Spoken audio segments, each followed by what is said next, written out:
Hello বাঙালি, কেমন আছেন সবাই? নিশ্চয়ই ভালো আছেন। আর যদি ভালো না থাকে সমস্যা কি? এটা বাংলাদেশে এক মুহূর্ত মন খারাপ করে থাকার উপায় নেই। আসলে কথা সত্যি। कैसे कैसे लोग रहते हैं यार यहाँ पर। আজকে আমরা কথা বলবো এক সপ্তাহে বাংলাদেশে কি কি বিনোদন আমরা পেয়েছি। বিশেষ করে প্রথমে আমরা আসবো এটলব খানের কাছে, যে কিনা বাংলাদেশের সুদর্শন পুরুষ, সবচেয়ে সুদর্শন পুরুষ অ্যাওয়ার্ডও পেয়েছে। এটা আপনাদের দেয়া টাইটেল, আপনাদের পছন্দ, আপনাদের ভালোবাসা, দ্যাটস ওয়াই। ভাই, আমি তো প্রথমে 5 সেকেন্ড এরকম হয়ে গেছিলাম যে উনি নাকি বিনোদ বাংলাদেশ সবচেয়ে বেশি সুদর্শন পুরুষ হিসেবে পুরস্কার অ্যাওয়ার্ড পেয়েছে। ভাই, সাকিব খান, শ্রেয়াম আহমেদ, আফরান শুভ, আরিফিন নিশু ফেল, ভাই ফেল, সবাই ফেল। উনি হচ্ছে আসল সুদর্শন পুরুষ বাংলাদেশে। যাই হোক, ওনার তো কিছুদিন আগে একটা কৃতকর্ম ফাঁস হয়ে গেছে উনি সুদর্শন পুরুষ হওয়ার পরে। তুমি এখন যে জায়গাটায় আছো, এখান থেকে তোমার টোটালি পুরো আমূল, আমি পা থেকে মাথা পর্যন্ত চেঞ্জ করবো। হুম, যে ওনার অনেক অনেক কৃতকর্ম আছে ভাই, ওনার ভাই ওইসব বিষয় আমরা না বলি। দ্বিতীয়তে আছে আমাদের রয়েছে আমাদের খায়রুল ভাই। আমার প্রার্থীর শিক্ষাগত যোগ্যতা এমএ পাস আছে, বিএ পাস আছে, আইএ পাস আছে, 8 পাস আছে, 2 পাসও আছে। আমি 2 পাস করে এমপি বানাবো। যিনি কিনা আমাদের প্রধানমন্ত্রী পদপ্রার্থী, রাজনৈতিক দল তৈরি করেছেন।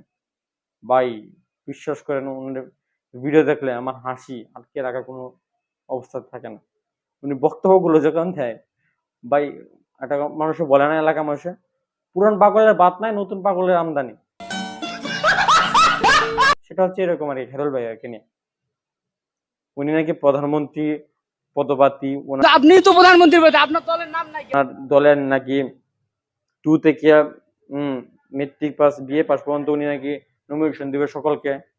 ভাই, সব মিলে ভাই একটা মাথা নষ্ট। ওনার ওইটা বিষয় না বলি। তৃতীয়তে ভাই রয়েছে যে বিষয়টা, সেটা পুরো বাংলাদেশকে নাড়িয়ে দিয়েছে। একজন ছেলের সাথে 1.5 মাস সংসার করেছে একজন ছেলে। সে নিজেও জানতে পারেনি যে সে কিনা পুরুষ, মহিলা না।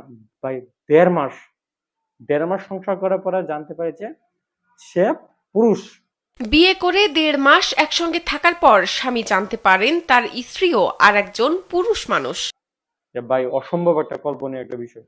কি বলবো ভাই, কাকে দোষ দিব ভাই, বলতে পারতেছি না। যারা বিবাহ করবেন, পুরুষ সতর্ক থাকেন, পরে কিন্তু আফসোস করেন না। साला ये दुख का खत्म नहीं होता बे। ঠিক আছে, অন্যান্য দেশে আগে শুনতাম এরকম হতো, বাংলাদেশে এই প্রথা চালু হয়ে গেছে, ভাবতেই পারিনি, বুঝতে পারলো না। ভাই, আমি কি করে বুঝবো ভাই, যে বিয়ে করেছে সে 1.5 মাস সংসার করার পরে বুঝতে পারলো না, আমি কি করে বুঝবো? কিছু করার না ভাই, বিনোদনের দেশ বাংলাদেশ। আজ এ পর্যন্তই বিনোদনের বাংলাদেশে। আগামী সপ্তাহে হয়তো আবার আসবো বিনোদন দেওয়ার জন্য। আমি না, পাবলিক দিবে, আমি আপনাদের সামনে উপস্থাপনা করার জন্য। ধন্যবাদ সকলকে, আমাদের সাথে থাকবেন বিনোদনের বাংলাদেশে।